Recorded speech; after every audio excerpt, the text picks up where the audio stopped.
Welcome students. Business study में जो आज का टॉपिक है कोऑपरेटिव सोसाइटी, तो हम इसमें पढ़ेंगे मेरिट्स। तो मेरिट्स का सबसे पहला पॉइंट है ईजी फॉर्मेशन।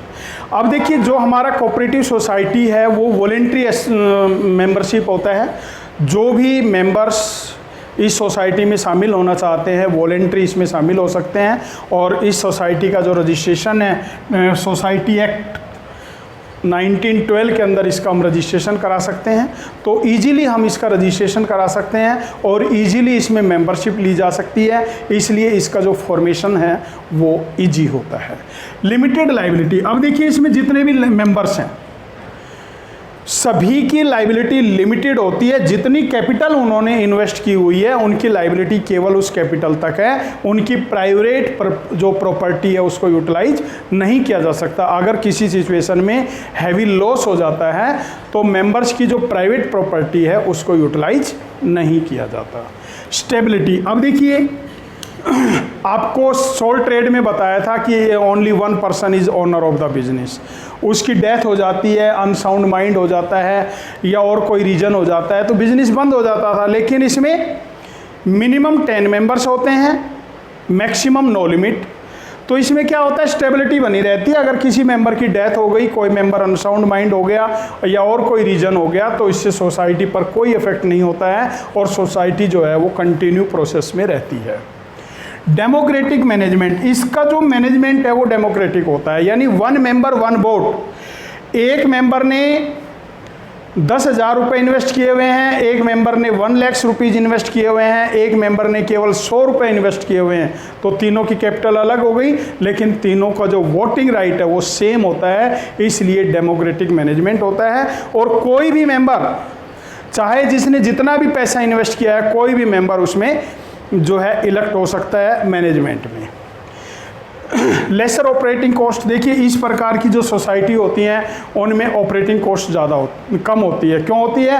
क्योंकि जो हमारे अदर बिजनेस है ना उसमें हमें डेकोरेशन के खर्चे ज़्यादा बढ़ जाते हैं, जिससे कॉस्ट ऑफ प्रोडक्शन बढ़ जाती है, प्राइसेस बढ़ जाती है। लेकिन इसमें किसी प्रकार का कोई डेकोरेशन वगैरह का खर्चे एक्सपेंसेस नहीं होते हैं, तो इनकी जो ऑपरेटिंग कॉस्ट है वो क्या आती है, कम आती है। और जब ऑपरेटिंग कॉस्ट कम होती है तो गुड्स की प्राइस भी कम होती है। रीजनेबल प्राइस पर, सस्ती प्राइस पर जो प्रोडक्ट है मेंबर्स को अवेलेबल हो जाता है।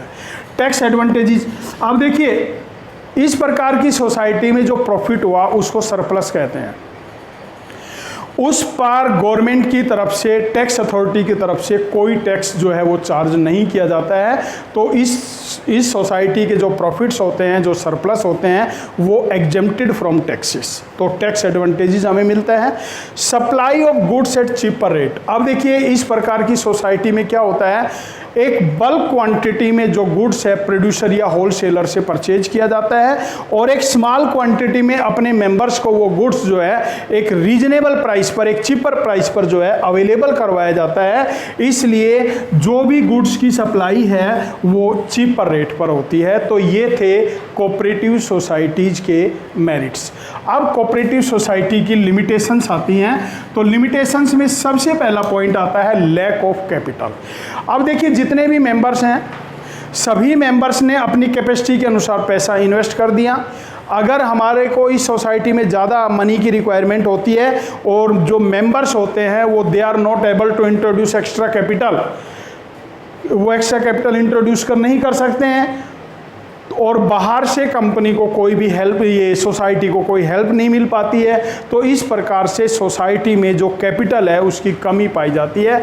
और कैपिटल की कमी के कारण जो सोसाइटी है सभी सही रूप में ऑपरेट नहीं हो पाती है और सही रूप में अपने मेंबर्स की हेल्प नहीं कर पाती है। Incompetent management. अब देखिए, इनका जो मैनेजमेंट होता है वो भी कम्पिटेंट नहीं होता। क्यों नहीं होता? इसमें जो मैनेजमेंट होते हैं, मैनेजमेंट के जो मेंबर्स होते हैं, जितने भी मेंबर्स हैं उन्हीं में सिलेक्टेड होते हैं। और मान लीजिए वो सभी मेंबर्स जो हैं वो एक्सपर्ट नहीं हैं या उनको मैनेजमेंट की जानकारी नहीं है, तो वो ना तो सही डिसीजंस ले सकते हैं, ना सोसाइटी को सही रूप से ऑपरेट कर पाते हैं, और जो हमारा मैनेजमेंट है वो इनकम्पिटेंट रहता है और हम सही रूप में उस सोसाइटी को आगे नहीं बढ़ा पाते हैं।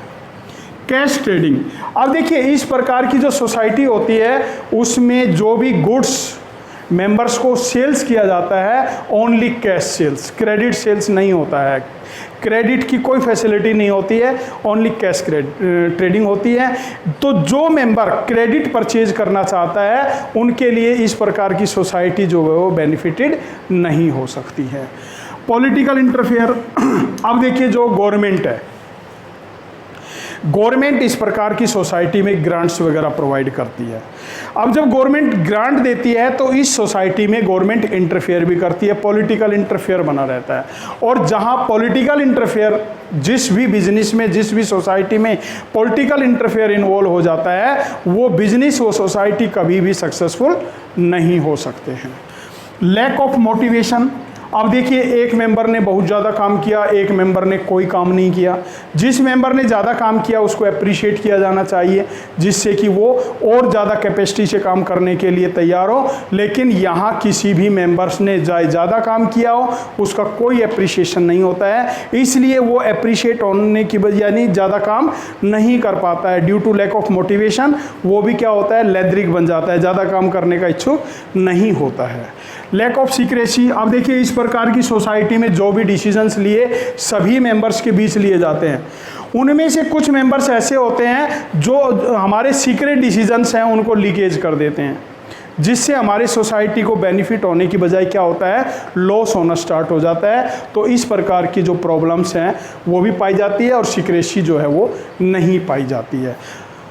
म्यूचुअल डिस्प्यूट, इस प्रकार की सोसाइटी में म्यूचुअल डिस्प्यूट क्या होता है, मेंबर्स के बीच सेल्फ इंटरेस्ट जो है वो क्लैश कर जाते हैं, और जहां सेल्फ इंटरेस्ट क्लैश कर जाते हैं वो बिजनेस भी कभी जो है वो सक्सेस नहीं हो पाता है। तो ये थी इसके लिमिटेशंस के पॉइंट। तो आज आपने इसके मेरिट्स और डिमेरिट्स जो है वो लर्न करने हैं।